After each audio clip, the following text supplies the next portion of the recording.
朋友们好，今天给大家看我做的多肉小组合。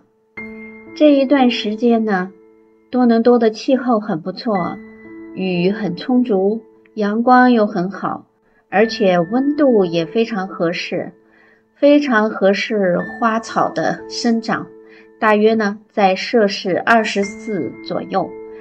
那像这样的温度呢，多肉植物呢就疯长了，而且呢它们长出了很多小贝贝。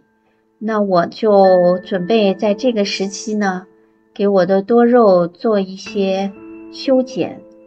那么修剪下来的呢很多小的贝贝呢，我就把它们呢都做成了小组合，多肉的 combo。 一盆多肉里面有好多个品种，这样呢看起来特别有意思，而且呢也非常节省资源，你就不需要为每一个小贝贝去找一个小花盆。而且呢单独看呢就不是那么让人有那种视觉的冲击，那组合在一起呢立即呢品相就好了很多。其实眼前这颗凤梨球呢，红色的凤梨球是我养了很多年的，但是去年夏天呢，因为我没有很好的去打理呢，它呢被晒伤了，所以有一块疤。可是我也舍不得把这个凤梨球扔掉，因为它仍然是生机勃勃的样子。而且搬到户外养了一段时间以后呢，它这种红也红得很漂亮，所以我觉得还是留着它吧。那么就给它做了组合。另外这个小盆里面呢有3种多肉，都是比较特别可爱的小品种。我当时呢买的时候应该都是几年以前了。那么现在它们都繁殖出小崽了，像这一对新美人，还有假昙花，也叫春天蟹爪兰，是我自己扦插的。它们很容易活，很快呢就生根了。旁边呢还有一个莲花掌，红莲掌。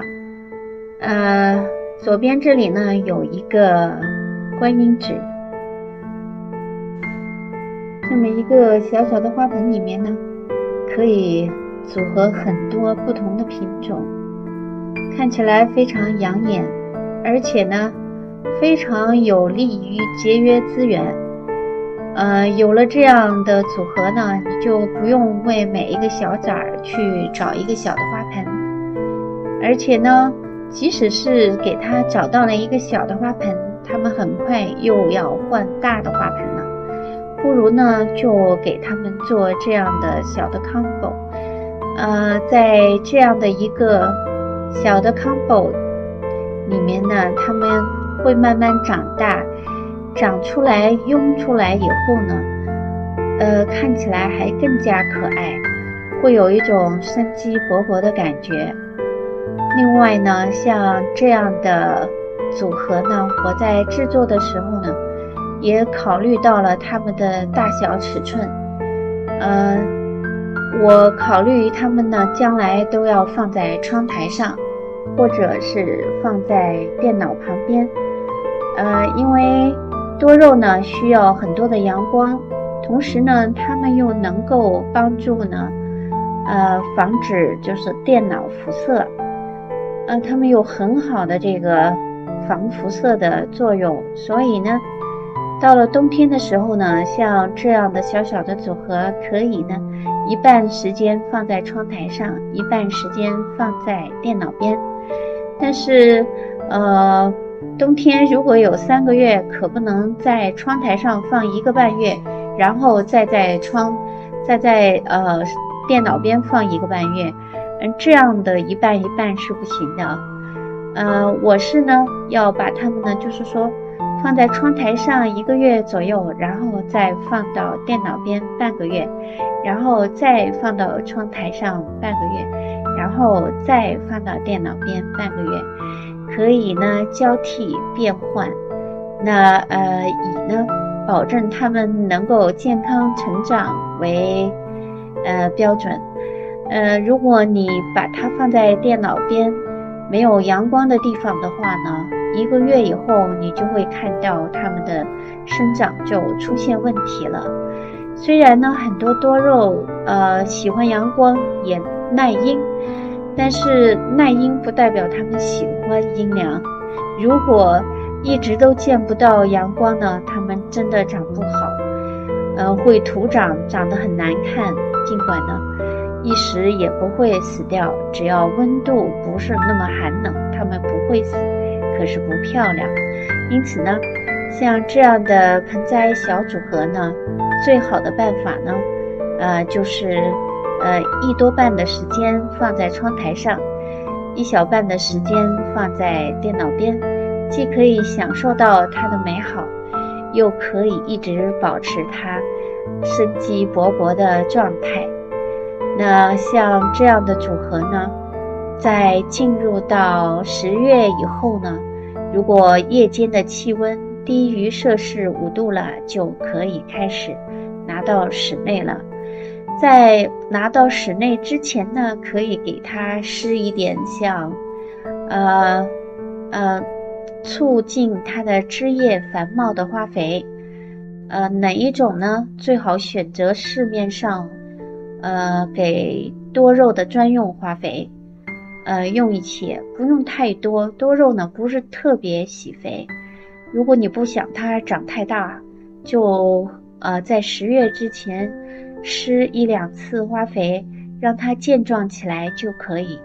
那么搬到家里以后呢，就可以不要再给它施肥。半个月左右观察一下，如果干燥的话呢，就给它浇一点水。